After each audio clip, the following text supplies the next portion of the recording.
Tervist, hea Eksperteetis saate jälgija. Täna on jälle uued külalised ja uus teema. Mul on hea meel öelda tervist Marge Tooming, Tallinna Ülikooli võrdõigusvolinik ja Kristjan Veske, soolise võrdõiguslikkuse ja võrdse kohtlemise volinik. Tere tulemast Tallinna Ülikooli saatesse. Tervist. Tervist, rõõm siin olla. Eesti otsustas palkade läbipaistvuse direktiivi ülevõtmise ootele panna. Seda me juba teame. Teema on kuum, palkade teema ja võrdsete palkade teema. Samal ajal saime teada, et meil on aegade väikseim palgalõhe. Head külalised, kas see tähendab, et kõik on korras ja me ei pea rohkem midagi tegema? Kindlasti ei tähenda see seda, et tegelikult sooline palgalõhe on üks nagu väga paljudest sellistest mõõdikutest, millega soolist ebavõrdsust mõõdetakse. Aga kui rääkida siis täpsemalt siis sellest soolisest palgalõhest ja see, et ta on siis justkui läbi aegade kõige madalam, et tegelikult ta on ju võrreldes varasema aastaga langenud ainult 1% punkti võrra. Ja probleem on ikkagi olemas, kuigi trend on nii-öelda paremuse suunas, aga probleem on olemas, nii et palkadega ja sellega, et meil sellised palgalõhed ei oleks ühiskonnas, et sellega tuleb kindlasti riigil edasi tegeleda ja seetõttu on minu meelest oli väga kurb kuulda, et me panime selle direktiivi ülevõtmise pausile. Ja nüüd need muudatused, millega valitsus välja on tulnud, siis töölepingu seaduse muudatused, et need on minu hinnangul sisuliselt sellised kosmeetilised muudatused, mis tegelikult meile kehtisid juba ka varem. Marge, on isiklik kogemus sellest, kuidas mõjutab palka näiteks tööjõuturult eemal olemine? Ja kõigepealt ma sekundeeriksin Kristjani arvamusele ja ma olen absoluutselt Kristjaniga nõus, et sellest on väga kahju, et palgadirektiivi vastu ei võetud. See oleks andnud tugevama suuna ja tähise meie ettevõtetele ja organisatsioonidele tõesti muuta nagu palgasüsteemid läbipaistvamaks ja võrdsemaks. Ja sinu teine küsimus on see, et kuidas mõjub turult eemal olemine. Seda tuuakse välja justkui nagu ühe väga olulise põhjusena vahest diskussioonides. Jah, minul on 3 last ja 2 esimesel juhul ma olen, tegelikult küll esimesel ja 3. juhul, ma olen olnud mõnda aega turult eemal täiesti oma vaba tahte alusel ja ma pean ütlema, et tõepoolest tööturule naasmine oli keerulisem ja minu uued rollid, esimesed rollid siis pärast emapuhkust olid hierarhiliselt madalamad ja oluliselt madalama ka palgaga. Ehkki mõne aja jooksul ma suutsin siiski enda tööga näidata võimekust ja tulemuslikkust, mis tõi mind pildile tagasi. Et kõige sagedamini üldse, kui ma peaksin mõtlema, et milliste probleemidega inimesed siis minu kui voliniku poole pöörduvad, eks ju, et see ongi see, et tavaliselt on see olnud naine, kes on olnud lastega kodus mõnda aega ja tööturule tagasi tulles, või enda töökohale tagasi tulles, et siis ta saab sellest aru, et tema sellised sissetulekud on jäänud sinna aasta tagusesse aega, eks ju, kõigil on juba palgad kasvanud, temal ei ole midagi muutunud ja siis tuntakse ka sellist sageli võib-olla tööandja poolset kuidagi kas negatiivset suhtumist või seal on jah selline taust ka veel seal taga, nii et see on paraku jah selline sage juhtum. On see niisugune mugav väide, et kõik on sõltuv ainult sellest, et meil on vanemahüvitis? Ei, vanemahüvitis on kindlasti üks nagu komponent, et mis mõjutab, kuidas siis inimesed ja kuidas vanemad nii-öelda hakkama saavad väljaspool tööturgu kui ka siis pärast tööturule naastes, et seda on küll öeldud või väidetud, et kuna meie vanemahüvitise skeem on ju tegelikult maailmavaates väga helde, et see hoiab naisi kauem tööturult eemal ja seeläbi on nende võimalused pärast ka halvemad. Selle kohta ma olen lugenud, aga see ei ole kindlasti nagu ainukene probleem, et kindlasti on seal ka ikkagi sedasama tööandjate suhtumise küsimust ja see ei ole ainult naistesse, et see on ka samamoodi isadesse näiteks, et minu poole on ka pöördunud sellised isad, kes on rääkinudki sellest, et tööandja ei luba neil näiteks enda haige lapsega kodus olla või teda arsti juurde viia, öeldes, et see on ikkagi nagu ema kohustus, et ema peaks selliseid asju tegema, et selliseid väga kuidagi ajast ja arust suhtumist ikkagi kohtab veel.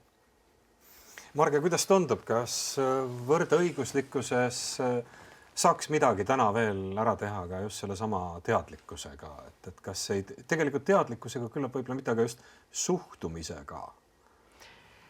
Absoluutselt ja üks teema, millest siinkohal räägiks, on meie eelarvamused ja meie enda psühholoogiad kindlasti oleme ajaga kõvasti edasi arenenud. Tänasel hetkel räägitakse vaimse tervise probleemidest, räägitakse füüsilise tervise olulisusest ja spordi tegemisest, sellepärast et siis endorfiinid, eks ole, aitavad meil olla energilisemad ja jõulisemad. Aga lisaks sellele on ikkagi see niisugune nagu hea tahte küsimus ehk et nagu võrdõiguslikkus ja hea kohtlemine, võrdne kohtlemine eeldab sellist nagu üleüldist nagu heatahtlikkust teise inimese suhtes, oma lähedase suhtes, märkamist ja agentsust ehk adresseerimist ehk et kui sa märkad midagi, mis võib-olla ei ole päris hea, siis räägi sellest viisil, mis toetab ja abistab. Nii et ma loodan, et kas ma vastasin su küsimusele? Ja võib-olla ma küsin siia juurde seda, et aga kuidas on seda kõige parem teha? Kuidas märgata? Kuidas pöörduda? Kuidas toetada seda inimese enda hakkama saamist ja agentsust, nagu sa ütlesid? Siin on muidugi väga suur töö ära, kui räägime organisatsiooni kontekstis ja riigi kontekstis, siis on meie juhtidel väga suur töö ära teha. Kas töö ära teha või siis olla siis tõepoolest see rollimudel, kes on positiivne, kes märkab ja kes on teadlik, kes tunneb sellist süsteemi hädasid ja suudab seda siis nagu adresseerida ja teab ka parimat praktikat maailmas, sellepärast et see parim praktika on tõepoolest ju olemas, siis ehk see teada saada ja olla julgust ja soovi seda implementeerida.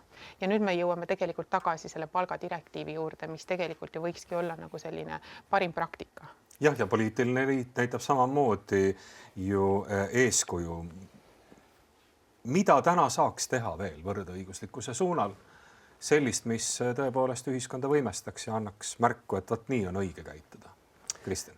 Ma tulen selle küsimuse juurde natukese aja pärast tagasi. Ma lihtsalt mõtlesin... Kõnetas Marge juttu. See sama eelmine mõte siin.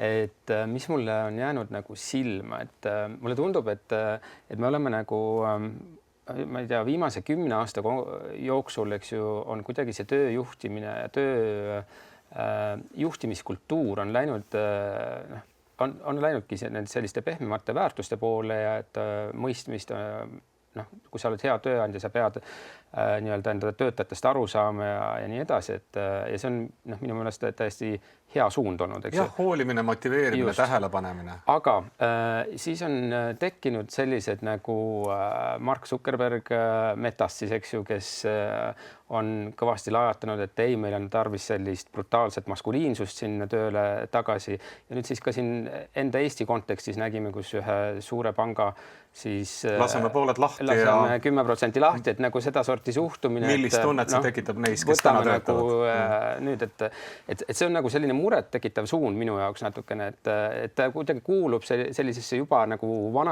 varasemasse aega, millel ei ole nagu tänapäeval või ei tohiks olla nagu tänapäeval kohta, sest seda ei toeta nagu tegelikult mitte miski, et sellised ettevõtted oleksid jubedalt edukad. Et ei ole. Ja mida saab tegelikult veel riik laiemas plaanis nii-öelda ära teha võrdõiguslikkuse suunas, et seal on nagu hästi palju, et eks ju, alates õigusloome poolest kõige lihtsam asi, mis Eestis peaks olema juba või võiks olla juba ammu ära tehtud, on see, et meie see võrdse kohtlemise seadus on auklik, seal on nagu suured probleemid sees, et paljudel juhtudel ei saa meie büroo aidata ja inimesed on jäetud sellisesse vaakumisse natukene, et mis justkui nagu sõna selgelt ei keela siis ära inimeste diskrimineerimist teatud olukordades. Ja see on nagu minu jaoks suur probleem ja sellele võib-olla saad mõne näite tuua?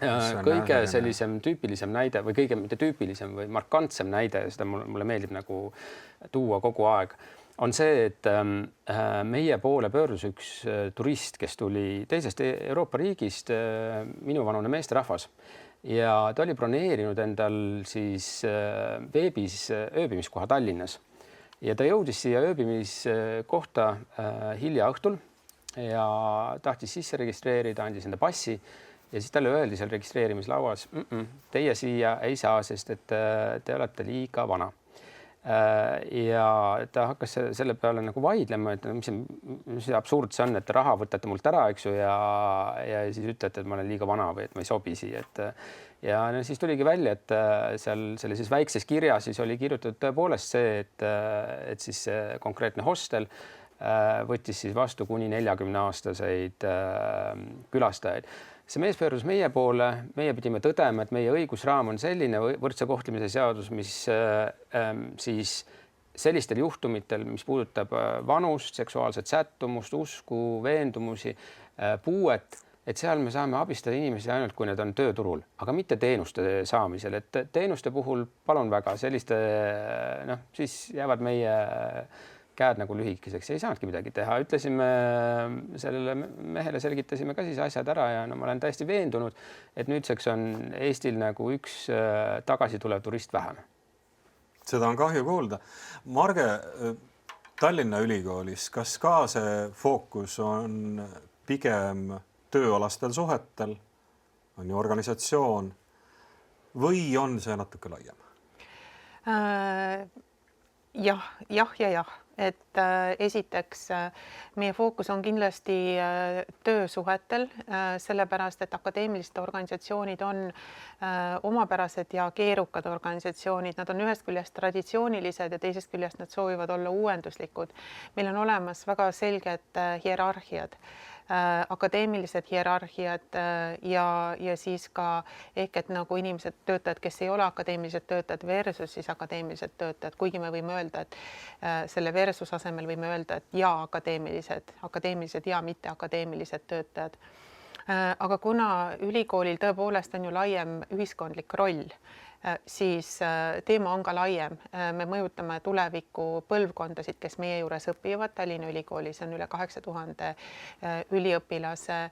Meil on rahvusvahelisi üliõpilasi ehk et see meie mõju, kuidas me kohtleme üksteist, kuidas me toimime hierarhiates, see mõju, sellel on kaugem ja sügavam mõju. Pluss meil on, eks ole, siis ka kogukond ehk meie lamnai. Nii et mõju on kindlasti laiem, aga fookus samal ajal on töösuhetel. Ehkki mina teenindan ka üliõpilasi, kui nad minu poole pöörduvad. Millised on mured? Ärme, ei saa nii spetsiifiliselt rääkida, et isik välja tuleks, aga anonüümiseerime ära, kas saab kuidagi üldistada? Mis sul lauale jõuab? No kindlasti üks mure on nagu seotud nagu siis hierarhiatega, nende samade hierarhiate ja võimuteemadega. Ehkki ma pean seda ütlema, et ma olen olnud nii lühikest aega ülikoolis, ja minu laual on jõudnud vähe juhtumeid, nii et üldistamiseks on lihtsalt minul seda, siis neid juhtumeid on liiga vähe tänasel hetkel. Aga seoses nüüd selle võimuteemaga, siis seoses mitmekesisuse kuuga, mis algab ülehomme, me plaanime ühte võimupaneeli oma töötajatega, millel osaleb ka meie uus alustav rektor Priit Reiska ja siis teised tuntud inimesed ülikoolis. Nii et ma loodan häid küsimusi, häid märkamisi ja head diskussiooni võimu teemal, mis omakorda võiks olla siis sisend edasiseks tegevuseks. Aitäh, kuidas see kuu, millistest tegevustest ja millistest diskussiooni algatustest koosneb? meil. Jah, just, sinu büroos. Mitmekesisuse sinu poolt juhitud büroos, mitte sinu büroos. Jah, et me oleme 2 aastat seda teinud, et 2 aastat tagasi me tegelikult tegimegi Eesti avalik-õiguslike ülikoolidega seda koostöös, et seal meil tuli selline seeria videosi välja, mis on siiamaani veel olemas, kus me räägimegi siis, mida tähendab mitmekesisus siis nagu erinevatest vaadetest, et alates muusikast kuni, ma ei tea, bioloogiani välja, et mida me siis, kui me räägime mitmekesisusest, mis see on siis. Et see on väga huvitavad materjalid ja eelmine aasta me tegime üldhariduskoolidega seda kuud, et siis tegime lastele selliseid seeria videosi tagasi kooli raames. Et sellel aastal me pole plaaninud, ma pean ütlema, sellist eraldi nagu kampaania formaadis asju, et eks me teeme nii-öelda selliseid tavalisi asju, et 17. vist on mail on siis üks mitmekesisuse tähistamise tähtpäevisel maikuus, et me peame mõtlema, et kuidas me seda sotsiaalmeedias kajastame, mis me teeme siis. Üks põnev teema veel, et üks on inimene, kes otsustab vastavalt oma väärtushinnangutele, teadmistele ja ka suhtumisele, millega me saame tegeleda. Meil on mängu tulnud uus tegija, selleks on tehisintellekt. Ja tema otsustab juba nii, nagu talle on ette öeldud. Et kas me näeme diskrimineerimist ka nendes otsustes, mida teeb tehisintellekt? On see täna juba mure? Ma ei tea, kas sa tahad alustada või räägin? Kumb teist soovib? No ma võin alustada, ehk et tehisintellekt kindlasti on nii võimalus kui ka on oht ja otsustamisprotsessidel ka kahtlemata samal viisil, ehk et on nagu võimalus kui ka oht. Võib-olla sa jätkad ja siis ma lisan. Ja, et siis voliniku kantseleis, et meil on tegelikult olnud juba selline 2-aastane suur projekt, kus me oleme vaadanud, et kuidas sellised automatiseeritud otsustusmehhanismid, mis baseeruvad sageli tehisarul, eks ju, et kuidas need, mida Eestis kasutatakse avaliku sektori poolt, et kas seal on võetud arvesse näiteks sellised riske ennetavaid meetmeid, siis mis ennetavad diskrimineerimist. Ja kui me toome nagu sellised näited laiemast maailmast, Eestis õnneks ei ole need riskid veel realiseerunud, aga me teame näiteks, et Hollandis oli see suur skandaal, eks ju, mis puudutas lastetoetusi ja nende võimalikku või sotsiaaltoetusi ja selle võimalikku väärkasutamist. Ja seal jõudiski see kulmineerus nagu sellega, et pärast seda uurimist selgus, et siis see algoritm andis konstantselt märgistas ära need inimesed, kellel on 2 kodakondsust või 2 sellist etnilist tausta, eks ju.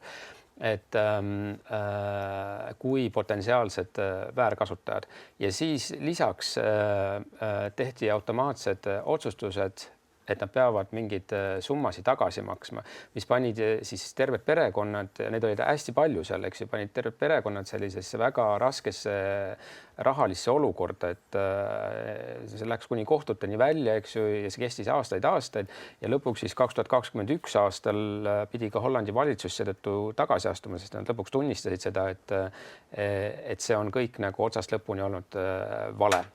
Ja teine selline suur või näide, mida kasutatakse ka on Amazonilt tuleb, et kus siis nemad kasutasid siis tööle võtmisel või inimeste värbamisel kasutasid sellist tehisaru baasil olevat süsteemi, mis siis järjepidevalt eelistas meeskandidaate.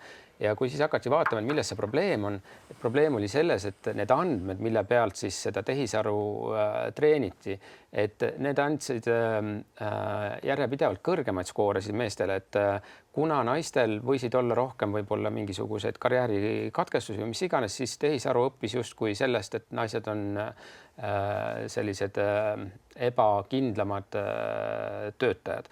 Ja siis kui sul juba oli CV-s näiteks, et sa oled olnud naiste või naismaleklubi president või midagi sarnast, eks ju, et see sai negatiivse skoori osaliseks seal ja seetõttu see niimoodi siis seal juhtus.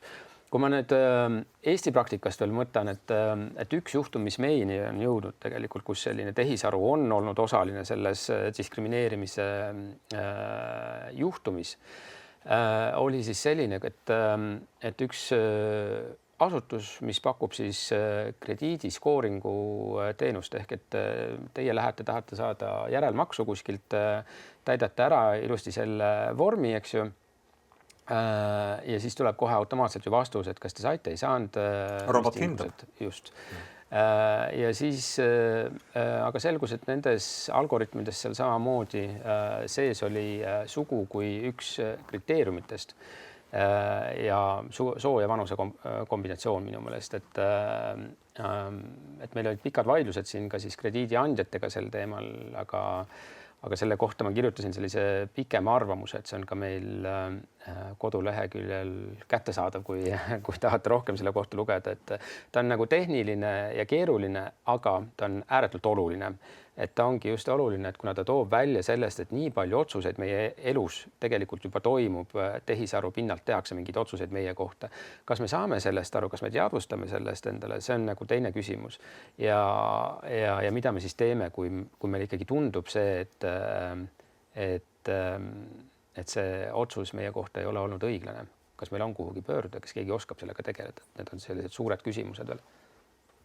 Marge, kas Tallinna Ülikoolis, kui hakatakse välja töötama mõnda sellist tehisarul põhinevat mudelit, robotit, kes aitab teha eelotsuseid, siis kui sind kaasatakse sellesse töörühma, siis millega sa sinna lähed? Mida sa küsid? Mida sa püüad välistada? No esiteks head uudised on siinkohal sellised, et meil on täiesti tehisintellekti instituut ja tehisintellekti uurimusrühm ja sinna uurimusrühma on juba ka kaasatud psühholoogid, nii et ja psühholoogid ju tunnevad eelarvamusi ja on välja töötatud ka raamistik selleks, et millisel viisil siis nagu tehisaru on hea tava rakendada ja see ei tule ilmselt mitte ainult nagu siis Tallinna Ülikoolist, vaid ongi jälle selline olemas parim praktika, mida arvestada. Nii et ma usun, et kui mind juhtumisi kutsutakse, siis ma hea meelega osalen, aga ma väga paljuski toetan juba meie olemasolevale kompetentsile ja kompetentsetele inimestele, kes teemat teavad ja oskavad ka siis oskavad tehisaru arendada viisil, mis välistaks või õigemini vähendaks seda eelarvamuste osa. Kui nüüd kõige lõppu võtta siia veel soovitused vaatajale, kuidas olla ise aktiivne ja enda õiguste eest seista, kuidas märgata teisi, siis lühidalt, milliseid soovitusi te annaksite? Minu poolt kindlasti, et tulge vaadake meie kodulehte, et seal on palju infot olemas tehisaru kohta ka, et see sama Euroopa Liidu rahastuslik projekt Equitech, millest ma siin ennem rääkisin, et seal on olemas praktilisi soovitusi, mida teha. Võib ka vaadata veebilehte, mis me selle jaoks tegime, algoritmotsustab.ee, sealt leiab ka kogu selle info, et mida siis sellistel juhtumitel teha, kui tunned, et sind on halvemini koheldud tehisaru poolt. Aitäh, Marge. See on fantastiline, aitäh, et lähen ka uurin.